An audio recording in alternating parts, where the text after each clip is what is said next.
Bonjour à tous, moi c'est Guillaume et tu es bien sur la chaîne Objectif Lune. Nouvelle journée rouge pour le marché et crois-moi, on n'a peut-être encore rien vu. Les alts se prennent une jolie claque et avec le marché US fermé pour le Labor Day, pas sûr que l'on revoie du vert tout de suite. On est aujourd'hui le 1er septembre et on va décortiquer le Bitcoin, jeter un œil à AAV et finir sur Ender. Mais avant de passer au graphique, voyons ensemble ce qui se trame du côté des marchés, même si entre nous, il n'y a plus vraiment de surprise. Si toi aussi tu veux que j'analyse ta crypto, laisse-moi le nom de ton token directement dans les commentaires de cette vidéo et rejoins-nous sur le canal Objectif Lune pour participer au prochain vote.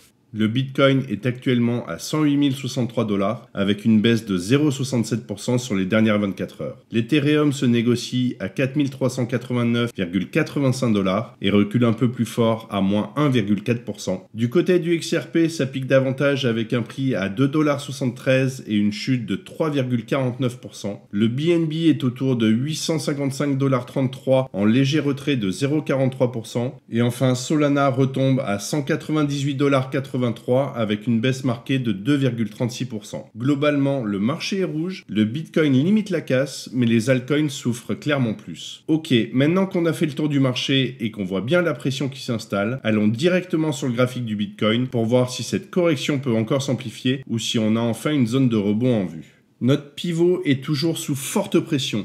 Il faudra attendre la clôture pour confirmer si le RSI reste au-dessus ou en dessous de celui-ci. Donc si on vient casser ici notre pivot, et je vous en parle depuis quelques temps maintenant, nous pourrions aller chercher la zone des 104 639 et des 96 736 avec une zone de best price sur les 101 161 et les 99 754 en zone de best price. Ce qui serait en corrélation avec le retracement de l'ensemble du mouvement haussier initié depuis le 7 avril sur les 0,5 et 0,618 de Fibonacci, c'est-à-dire ici les 99 491 et les 93 595. Notre zone de corrélation ici, c'est-à-dire la zone où la prolongation et le retracement de Fibonacci se rencontrent, se situe entre les 99 491 et les 96 736. Dans l'immédiat, pas grand-chose à dire de plus, mais passons voir ce qui se passe sur le H4. Notre divergence continue de s'étirer ici. Nous pouvons voir que le RSI est venu rebondir dessus. Tant que celle-ci n'est pas cassée par le bas et que notre RSI tient, nous pourrions avoir un rebond à court terme. Et pour repartir à la hausse, il faudrait casser notre dernier plus haut RSI. Donc il faudrait que notre RSI repasse ici au-dessus de notre dernier plus haut. Dans l'immédiat, on pourrait aller chercher potentiellement le retracement de cette zone-là, donc sur les 111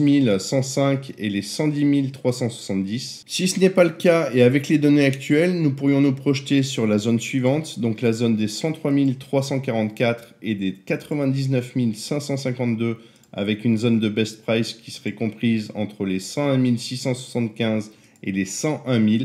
Donc à savoir que pour le moment, ce sont des targets provisoires, sachant qu'on réajustera en fonction des données que nous aurons ici. Et donc cette zone serait en corrélation avec nos targets D1. Ok, maintenant qu'on a vu la partie technique, il ne faut pas oublier que le marché crypto est aussi ultra sensible à ce qui se passe du côté macro. Alors jetons un œil aux annonces économiques du jour parce que c'est souvent là que tout peut basculer.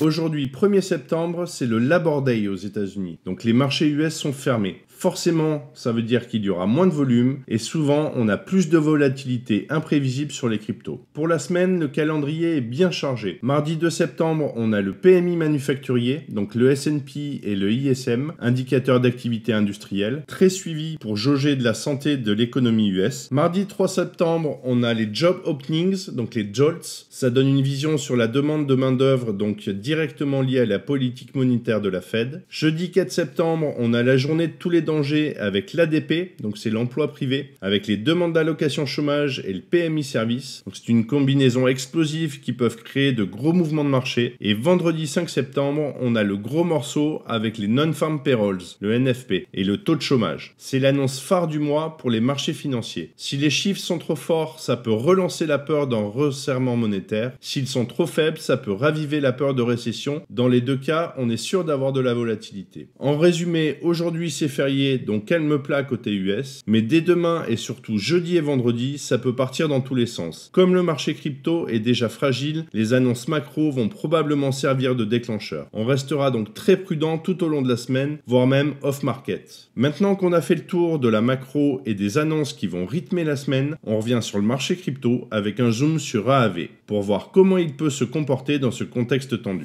Nous pouvons voir que nous avons une divergence entre le prix ici et le RSI ici, donc potentiellement nous sommes sur une fin de mouvement haussier depuis le 23 août, qu'à l'heure actuelle, les targets que nous pourrions aller chercher sont les 263,19 et les 216,37, avec une zone de best price sur les 242,58 et les 234,25, zone qui se retrouve en corrélation avec le retracement de l'ensemble du mouvement haussier initié depuis le 7 avril, donc sur les 0,5 et 0,618 de Fibonacci, c'est-à-dire les 250,08 et les 218, et que nous avons une zone de corrélation qui, elle, est comprise donc sur le retracement de Fibonacci, donc sur cette zone-là. À l'heure actuelle, il est tout à fait possible que l'on retrace l'ensemble du mouvement baissier initié depuis le 23 août, donc sur la zone des 354,73 et des 345,07. Donc potentiellement, on pourrait avoir quelque chose qui se définit dans ce style-là, et on peut voir qu'on serait en corrélation avec les zones que nous avons déjà. Allons voir maintenant ce que nous raconte le H4. Si nous venions à casser notre pivot baissier ici, dans ce cas-là, on pourrait changer notre point d'ancrage. On pourrait avoir quelque chose dans ce style-là dans l'immédiat, donc sur la zone des 243,14 et des 192,55, avec une zone de best price sur les 220,87 et les 211,87. Par contre, effectivement, on fera attention en fonction des données que nous aurions, parce que si on vient retracer l'ensemble du mouvement baissier initié depuis le 23 août, nous pourrions remonter ici nos targets sur cette zone-là, et on aurait notre zone qui serait sur les 263,15 et les 212,56, avec une zone de best price sur les 240,88 et les 231,88.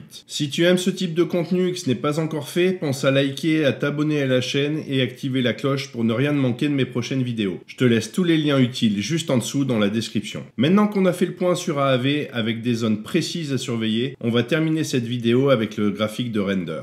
Nous sommes bien rentrés dans nos targets qui étaient situés sur les 3,555 et les 3,007 avec une zone de best price comprise entre les 3,314 et les 3,217. Donc zone qu'on est venu toucher, vous voyez, juste sur la zone de best price. Si notre pivot baissier ici venait à casser, dans ce cas-là, on irait chercher une zone qui serait beaucoup plus basse et qui nous amènerait sur les targets suivantes, c'est-à-dire la zone des 2,897 et des 2,0449 avec une zone best price comprise entre les 2,524 et les 2,373. Mais allons voir ce que nous dit le H4.